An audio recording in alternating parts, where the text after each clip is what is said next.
민수기 22장 1절로 8절이 되겠습니다.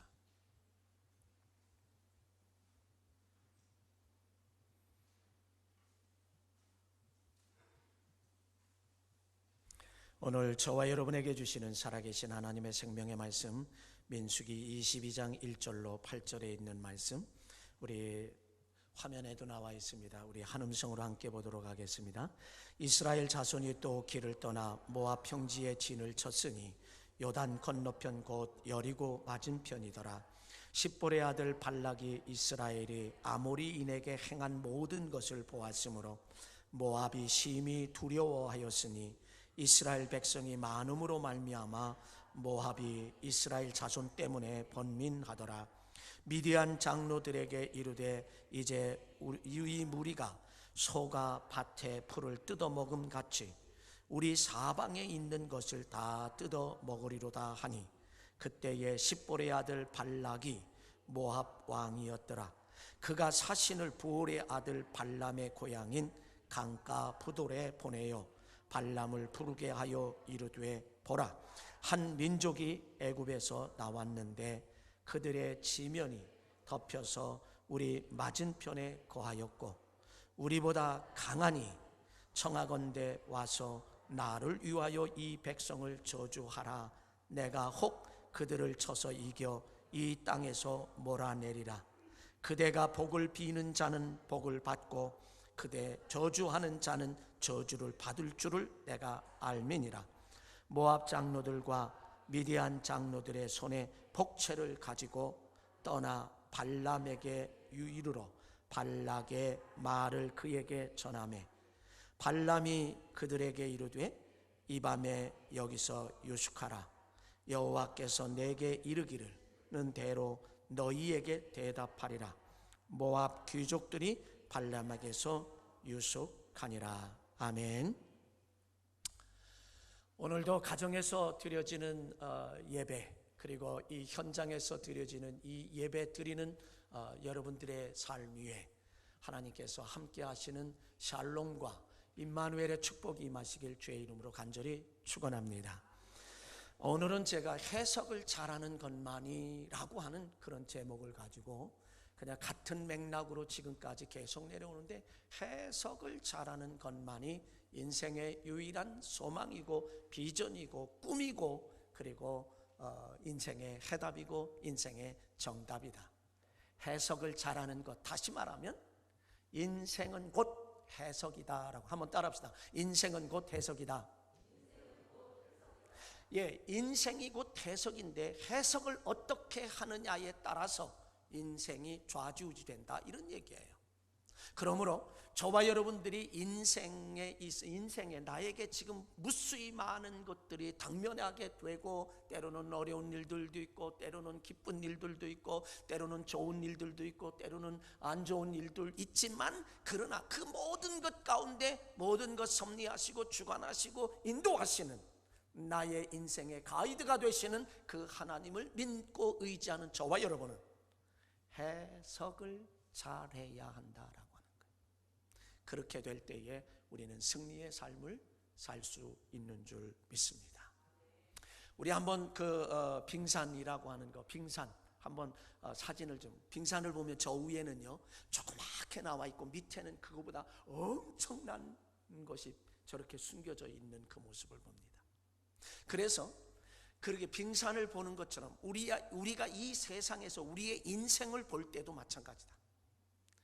나에게 내 눈에, 육신의 눈에 보여지는 것은 저렇게 조그만한 거지만 그 이면에는 엄청난 것이 있다. 그러므로 나에게 보이는 것만 보고 판단을 한다, 그렇게 되면, 해석을 한다라고 하면 우리는 실수할 수밖에 없고 실패할 수밖에 없습니다. 언제나 그 이면에 보이는 것보다는 그 이면에, 우리의 인생의 이면에서 우리 예수 그리스도를 믿고 영접한 저와 여러분의 그 이면에서 언제나 섭리하시고 역사하시는 그 하나님을 볼 수 있어야 할 줄로 믿습니다. 그 하나님을 보게 되면 나타난 조그마한 것, 나타난 빙산에 조그만 것 나타난 그것만 보는 것이 아니라 그 이면에서 역사하시는 그 하나님을 보게 되고 믿게 된다라고 하는 이 사실을 저와 여러분들이 기억할 수 있게 된다는 이야기입니다. 방송실에서 이제 띄우지 않아도 될 것 같아요. 지난 주일날 예배 후에 한 집사님이 우리 전사님과 함께 여기에 2부 예배 마친 다음에 강단 앞으로 오셨습니다. 초등학생 아들이 이야기해도 괜찮을 것 같아요. 좋은 일이라 뭐 슬픈 일이지만 그래도 그 믿음에 대한 이야기, 오늘 이 해석과 관계되니까 앞에 와서 목사님 이 발목 수술을 하는데, 초등학생인데 발목 수술을 합니다. 기도해 주세요. 기도받고 갈랍니다. 기도하려고 이렇게 나와 있는데 그 아이의 얼굴에요, 정말 해맑은 미소가, 그저 웃음이 가득하면서 해맑은 그 모습을 보는데 제가요 너무너무 좋은 거예요. 지금 지난 주간에 수술을 한다 하는데 아이의 얼굴이 그냥 그렇게 해맑을 수가 없어요. 근데 그 해맑은 웃음이요, 미소가요, 저에게 굉장히 행복해지더라고요. 뿐만 아니라 그 아이를 생각만 하면요, 그 모습이 선하게 그냥 이게 저에게 와 닿아요. 그래서 환하게 그 얼굴이 저에게 다가오면 제가 행복해져요, 사실은. 여러분, 우리가 이 땅에 살면서 여러분 정말 이렇게 미소 지며 웃음을 잃지 않고 사는 우리 주 안의 가족 모두가 되시길 주의 이름으로 간절히 축원합니다. 간절히 기도했습니다. 그리고 수술 날짜와 그 시간에 맞추어서 저는 이 자리에 앉아서 그 시간에 기도했습니다. 하나님 앞에 간절히 기도했죠. 그리고 문자를 주고받고 기도하는 그런 시간을 가졌어요. 그런데 수술을 하면 수술은 잘 됐는데 수술하면서 그 장판 이제 그 전기장판을 깔아놓은 것이 전신 마취하고 아이가 똑바로 누워서 수술을 하는데 3시간 정도 이렇게 수술을 아마 깨어날 때까지 놔뒀는데 전기장판의 온도가 굉장히 높아요. 맨살에다가 누워있는데 그만 수술은 잘 됐는데 화상을 입었어요.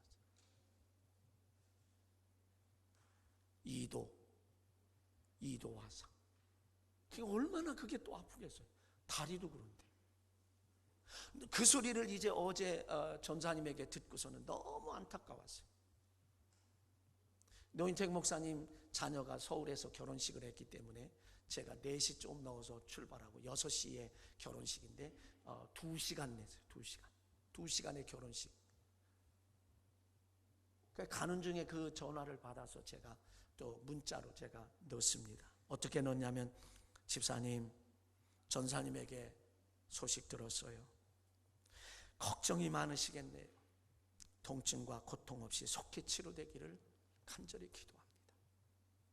그랬더니 문자가 오기를 뭐라고 왔냐면, 네 목사님, 참 이런 일이 생겨서 마음이 아프지만 또 한편으로는 그 정도이길 천만 다행이라고 감사하게 생각합니다.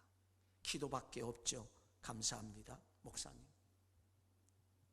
제가 그 문자를 읽는 순간에 이미 설교 준비는 다 끝났기 때문에 읽는 순간에 제가 다시 문자를 넣었습니다. 네, 그래요.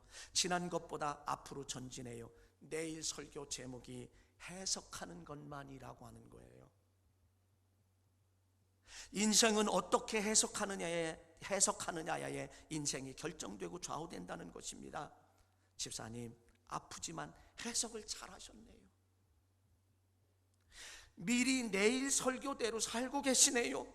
그 믿음에 기뻐합니다. 평안한 저녁 되시기를 축복합니다.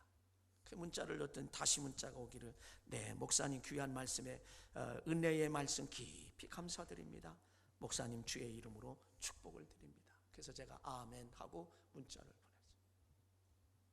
지금 어떤 면에서 생각해 보면 아들 수술하는 건 잘 됐는데, 수술하는 것도 사실은 그런데 거기에 실수로 인해서 이 등에 화상을 입었다, 그래서 애가 고통을 당하고 있는 그 모습을 보는 이 엄마로서의 집사님의 마음이 얼마나 아프겠어요. 속상하기도 하고 화나기도 하고 어떤 때는 뭐 분노할 수도 있는 그런 상황인데도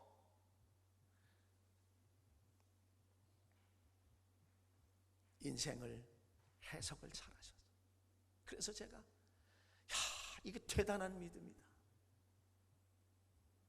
미리 오늘 설교에 미리 그런 삶을 살아가신다라고. 여러분, 우리의 인생을 살다 보면 해석을 잘하느냐 못하느냐에 따라서 이것은 얼마나 중요한지 몰라요. 인생을 해석을 어떻게 하느냐에 따라서, 인생을 해석을 잘하느냐 못하느냐에 따라서, 잘못하느냐에 따라서 성공과 실패가 좌우되고 행복과 불행이 좌우되고 천국 백성이 되기도 하고 지옥의 백성이 되기도 한다라고 하는 것. 우리나라 말 가운데 속담 중에 꿈보다 해몽이 좋다. 이 말을 다른 말로 바꾸면 나쁜 꿈을 꿨는데 해석을 잘한다 이거예요. 해석을 잘한다. 여러분, 해석이라고 하는 것을 사전적인 의미에서 보니까 어떤 현상이나 행동, 글 따위의 의미를 이해하거나 판단함이라고 이렇게 나와 있어요. 판단함. 그리고 해몽이라고 하는 것은 길흉을 판단함. 그러니까 해석이라는 말도 그 다음에 해몽이라는 말도 판단하는 거예요. 내가 이 주어진 상황을 어떻게 판단하느냐라고 하는 그 문제예요, 사실. 그러니까 꿈보다 해몽이 좋다라고 하는 것은 정말 좋지 않은 꿈을 꿨지만 그것을 내가 해몽을 잘하고 좋은 판단을 하고 해석을 좋게 판단한다, 그런 의미예요. 인생도 마찬가지다라고 생각합니다. 제가 전주간인가요? 전전주간인가 새벽 기도에 이런 말씀을 드렸어요. 우리 친구 동기 목사님이 카톡을 하나 보냈어요. 그룹에다가 카톡을 올렸는데 이런 내용이에요. 옛날 젊은 선비가 열심히 공부해서 과거 시험을 준비해서 개나리 보찜하고 한양에 올라왔어요. 한양에 올라와서 주막에 거처를 정하고 내일 모레면 이제 과거 시험을 봐야 되는데, 근데 꿈을 연거푸 3번이나 꿈을 꾸는 거예요. 어떤 꿈을 꿨냐면 이 벽에다가 뭐를 심느냐 하면은 배추를 심었어요. 꿈에 벽에다가 배추를 심었어요. 두 번째 꿈은 어떠냐면 비가 오는데 두건을 썼을 뿐만 아니라 우산을 썼어요. 세 번째 꿈은 뭐냐면 사랑하는 여인과 등지고 누웠어요.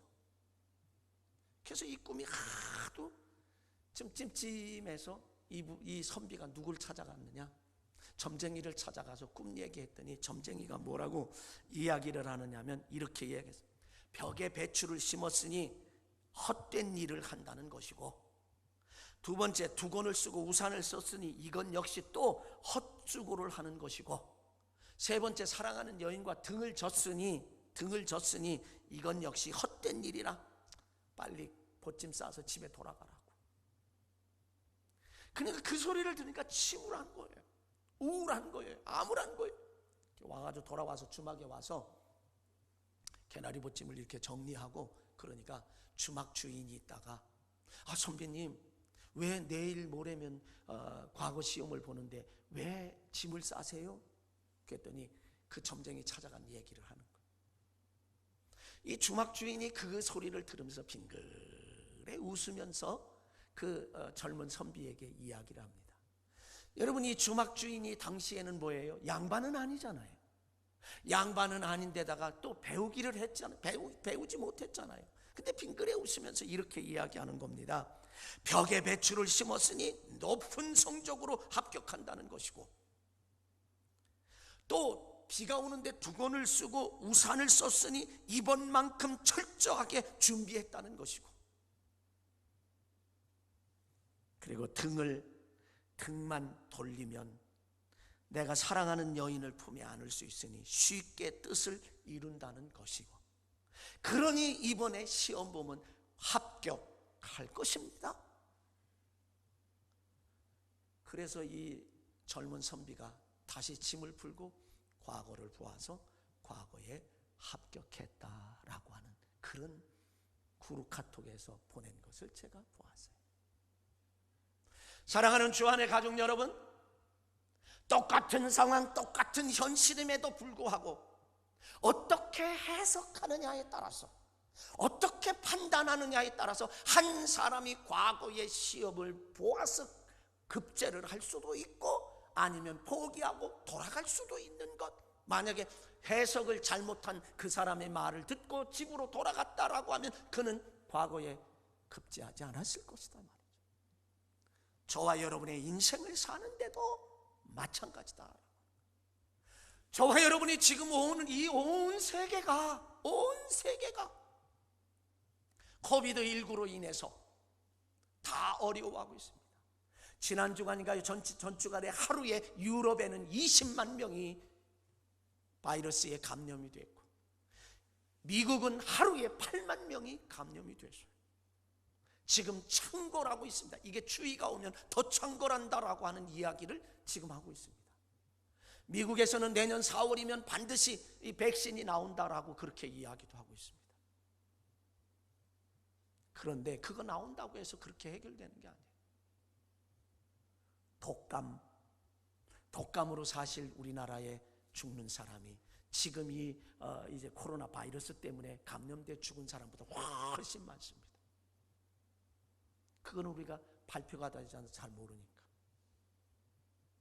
그러면 우리는 우리에게 주어진 인생을 어떻게 해석할 것이냐? 절망하고 낙심하고 좌절하고 포기하는 그런 인생으로 해석을 하고 그저 모든 것이 다 캐서라 다 절대로 되라 이렇게 하는 것이냐? 아니면 정신을 바짝 차리고 나의 주어진 삶을 좋은 해석을 하면서 앞으로 전진하며 나아갈 것인가 라고 하는 그런 사실입니다. 그리스도인들은 언제나 좋은 쪽과 좋은 방향으로 보고 좋은 말을 하고 위로의 격려의 소망의 희망의 꿈과 비전으로 해야 합니다. 그런 생각, 그런 판단을 가지고 살아야 한다라고 하는 거죠. 오늘 본문에 있는 말씀에 가보면 이스라엘 백성들이 출애굽을 해서 하나님이 함께 하시고 광야 생활의 40년을 이루어 지금의 요르단이에요. 요르단에 보면은 다섯 왕들인데 굉장히 강력해요. 굉장히 강력한데 이스라엘 백성들이 광야 40년 동안 다 지쳐서 그들에게는 전술이 없어요. 군사적인 훈련을 받은 적도 없어요. 정말 이제 지졸에 불과해요. 힘도 없어요. 전쟁할 수 있는 능력도 없어요. 그러나 하나님이 함께 하실 때에, 만군의 여호와가 함께 하실 때에 이스라엘 백성들의 그 5개 왕들, 아모리 왕도 막 물리치고 막 그러니까 모압이라고 하는 나라에 발락이라고 하는 왕이 두려웠다. 이스라엘 백성들이 막 그래서 그곳에 요단강을 건너면 하나님의 약속의 땅, 젖과 꿀이 흐르는 가나안, 지금의 이스라엘에 들어갈 수 있게 되는 거죠. 그러니까 그냥 두려워서 어떻게 할 바를 몰라요. 그러면서 발람 선지자, 하나님의 사람에게 사신을 보내요. 오늘 본문의 내용이 그거예요. 사신을 보내요. 사신을 보내는데 거기에다가 뭘 전해? 은금 폐물과 더불어서 높은 관직을 주겠다.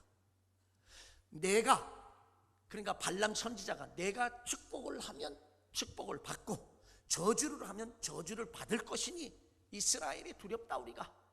그러니 이스라엘을 저주해다오. 그러면 내가 그러면서 복채까지 가지고 왔어. 은금 폐물을 가지고 오고 그에게 뭐까지요? 높은 관직까지 보장하는 그런 내용.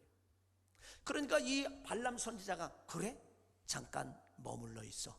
여기에 유숙해. 머무르라고. 그리고 내가 하나님 앞에 물어볼게.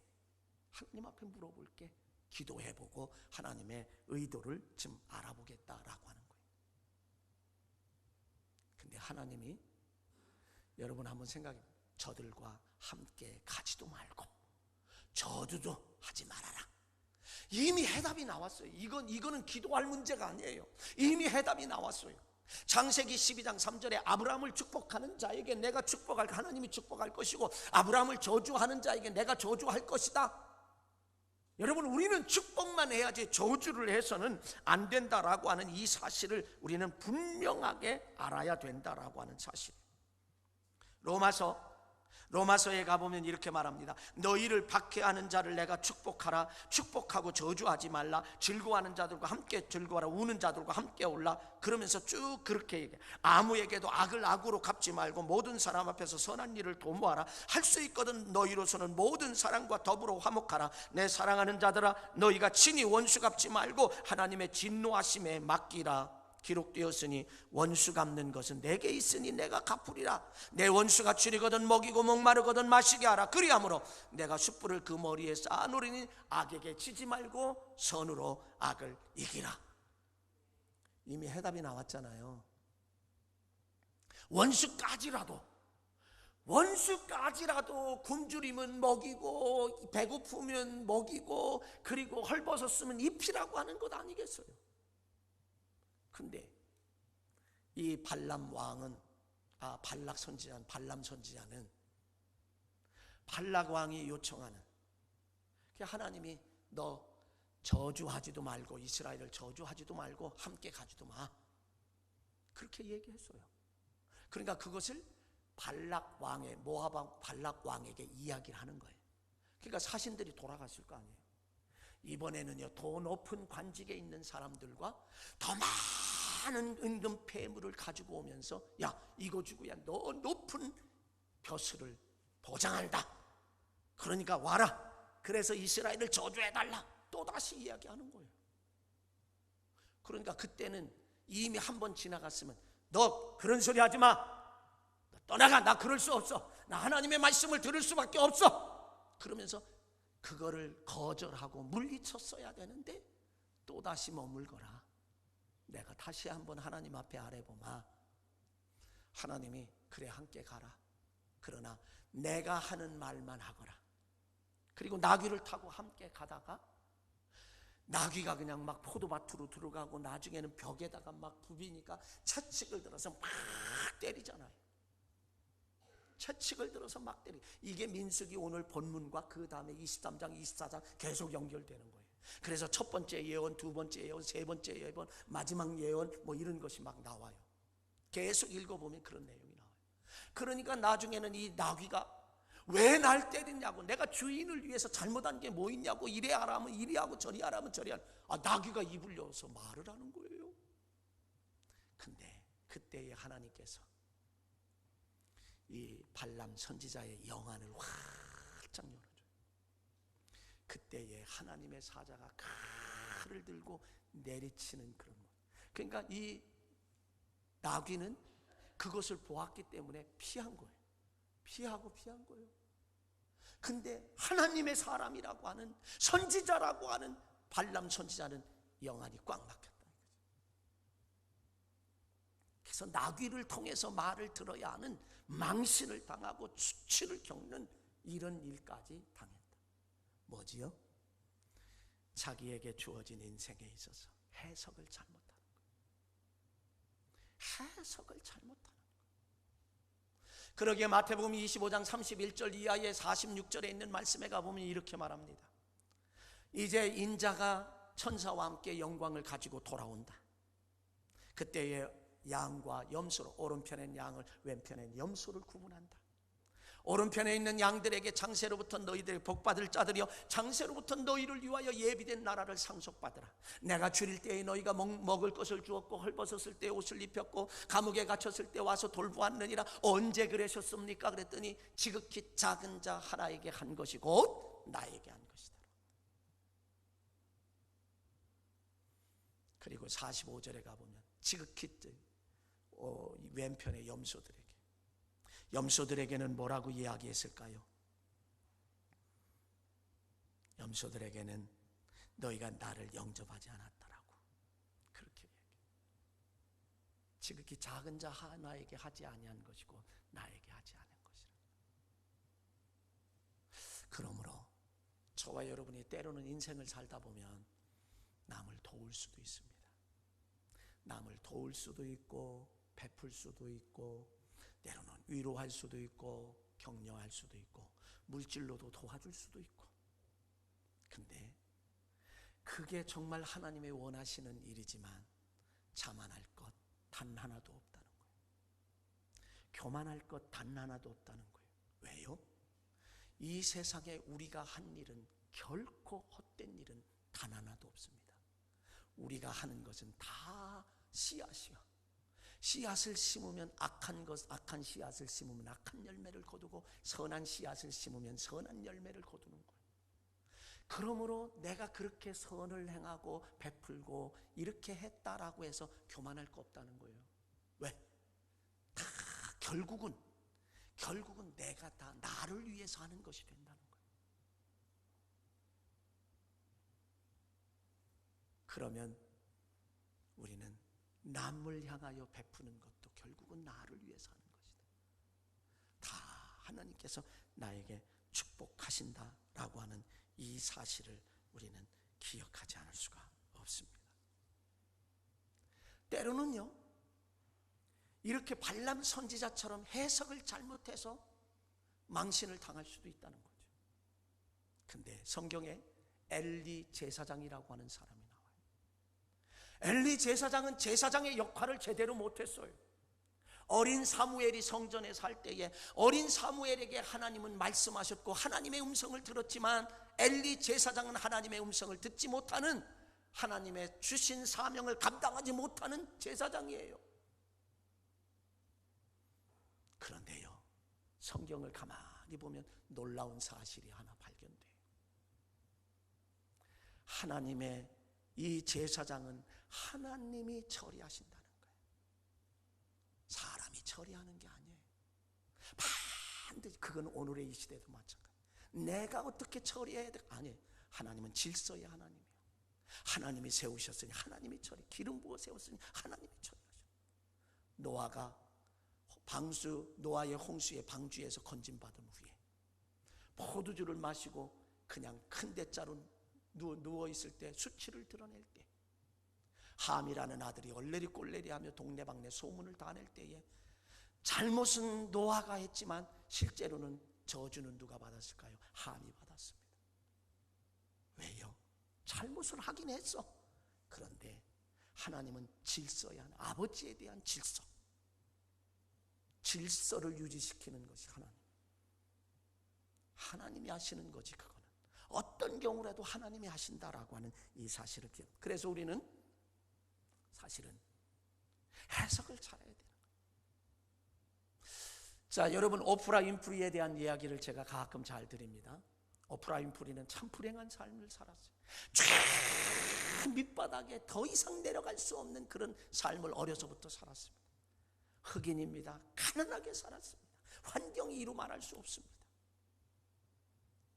근데 그는 친족 가운데 2번씩이나 성폭행을 당했고요. 14살에 사생아를 출산했습니다. 근데 그 아이가 일주일 만인가 죽음을 당하고 말았습니다. 그리고 그런 상황 속에서 마약도 하고요. 정말 이 인생의 밑바닥에 다 그런 삶을 살았는데 그가 왜 오늘날 미국의 세계에 영향력이 있는 사람 100인 가운데 여러 번 1등을 하고요.